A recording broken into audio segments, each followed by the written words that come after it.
Uncle, I follow your shows. I have learned to confess the most. I sacrificed my passengers and workers as a bus owner. I own buses in countries I can't mention. We use those seats in commuter or minibuses and full coaches to bewitch and store you forever. We put the mood in it. Hello viewers, welcome once again to another educative episode of African Confessions HD right here on Extraordinary Africa. My name is Solution Uncle. If you're still new, in this show we publish a lifetime confessions. Usually we publish anonymously for their own safety reasons. Listener, you're having a challenge, you're having a problem. Don't go to the forest and commit suicide. Feel free to share your story with us. Don't be shy, don't be afraid. Freely send your confession on our WhatsApp number +263 775 597 775 +263 775 597 775. Or you can contact our PR Fidel Goche's Gmail account, fidelgoche@gmail.com.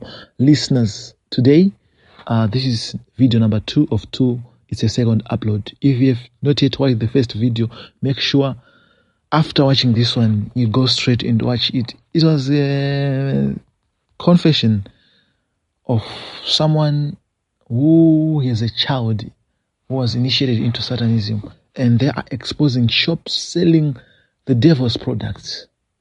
I must watch that one. Make sure after watching this one you go straight. In this confession, it's a confession from a woman who is based in China. She is saying they sacrificed their passengers as bus owners whilst they were in Africa, and she refused to disclose the countries. I tried by all means. Hey, madam, can you tell us the countries so that people can be very aware, because our people are at risk now. Listeners, I do not continue to waste your time. Let's go through the confession. Good evening, Solution Uncle. Please do not disclose my identity. I saw many confessions you posted. Some of the people, we share same issues. I am a truck and bus owner, but now I am currently based in China. I have buses in Africa. I used Juju to be where I am. It started early 2003. During that year, I was in a small business of small trucks, ferrying people's goods from one place to another. They wire us in town. Those ones we have buy furniture, the small scale farmers who wanted to sell their produces somewhere from the villages. That was our duties. And it was not flowing. We were making losses. There was always fuel shortages and fuel high costs in the country, in our native country. I can't mention in this confession. So there's this friend of mine. She came to me and told me how she made it to be where she was at that time. They were already owning buses, 2 buses, which were produced in Africa. But after telling me how they made it to be successful, he also told me that they went to Liberia to get a lucky charm so that everything can flow. She didn't mention anything about there will be blood. And I told my husband, my friend and the husband, they are making it. Let's go to Liberia, to the place she directed me to go. We went to the place with the address she gave us on a small paper, and we went to Liberia with my husband. In Liberia, the traditional healer took moti from a tree bark and cut a deep cut to my husband on the right hand and put that thing. From that day, we didn't knew my husband is now connected to the shrine of that healer. We went back to our native country and continued with our job.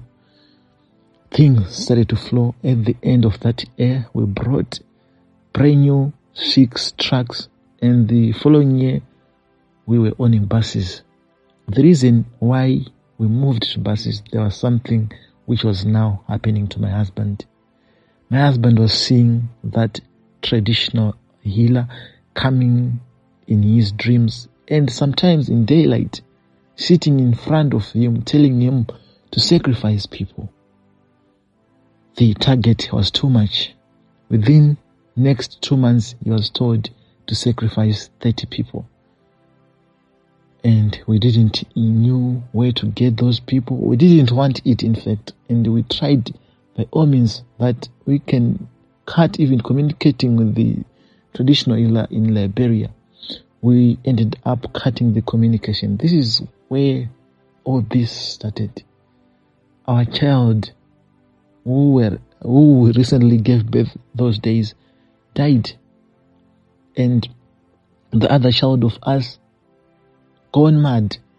And this put all the pressure to my husband. And I blame myself as well. I was also putting pressure on him. Why don't you act like a man? Do as this healer is telling you to do. That's when we started buying buses. In the buses, there is this smoothie the healer will give us. We snap that healer in the floor, clean the inner part of the bus, the walls with that shrub. This then means the sweat of people who will be sitting in the bus will link with that thing. And at the end, they will be our people. They will die somewhere. They won't die in the bus. We don't cause accidents, but they'll end up dying because of us. A lot of people died because of that. And as we continued going back to Liberia to maintain our rituals, we met various African business personnel, especially those who own commuter omnibuses. They were there and they are making a lot of money. After one of our buses collided with the truck, we decided we should stop because we don't wanted to cause any person to lose his or her life. That was what we wanted with my husband, and we never wanted to kill someone. So my husband was stressed. I was putting pressure on him. Why don't you act like a man? My husband didn't like to sacrifice, but I was getting harder and harder as I met my friend. This then forced my husband to take a charm and killed himself. My husband drank poison and died. And all the pressure came to me. My child, the remaining child, died, and I was left without any relative. Those relatives who used to like me were now hating me because they were now knowing my true colors. I caused the death of some of our relatives. Some were going to healers and small prophets and prophetesses, and they were told that I was responsible for all what was happening in the family. After that, no one liked me. I decided to move to China. I started by staying in this lodge till I finished all the money and I was unable to pay the rentals. Now I am staying in a poor house, thanks to a certain family who gave me this. No windows, no door, just sleeping, waiting for my day to die. Please, Solution Uncle, let this message reach your audience, because as I speak, some of my property is being used in Africa by other people, but I can't go there because the next thing will be to die. I caused the death of many people. I see my children coming to me day and night saying, why did you kill us, you and your husband? I saw a lot of people crying in daylight visions. A lot of people lost their lives because of us.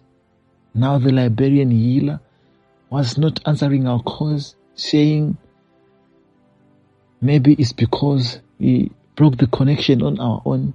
But that is the thing which has been hating me. I sacrificed my passengers.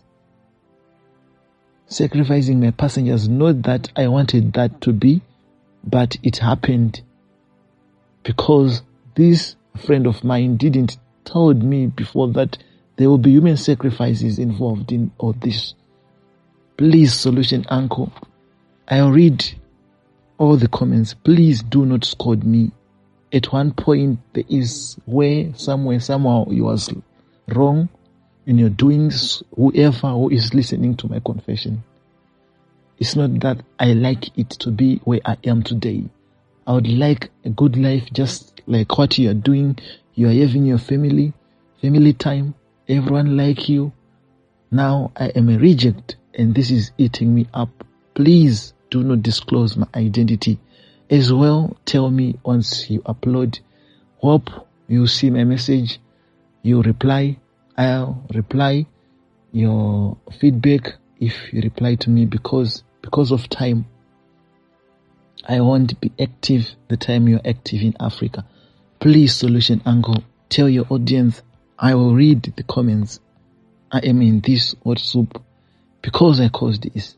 I hope this will be also a lesson to people who are listening to your shows. Thank you for bringing such a good platform. We are learning and we have a way to express our worries. Thank you, Solution Uncle. Our listeners, thank you so much for tuning in. But first and foremost, I am asking for something. Guys, I'm asking for something. This question it didn't answered. Someone said she saw a star falling in front of her while she was visiting someone. It was at night and a star fell straight in front of her. What could be the meaning of that? Please answer for us. Please, ladies and gentlemen, listeners. Thank you if you are going to answer that one. Thank you so much to the lady who confessed today. Thank you, Mama, for this confession. We have learned from your confession.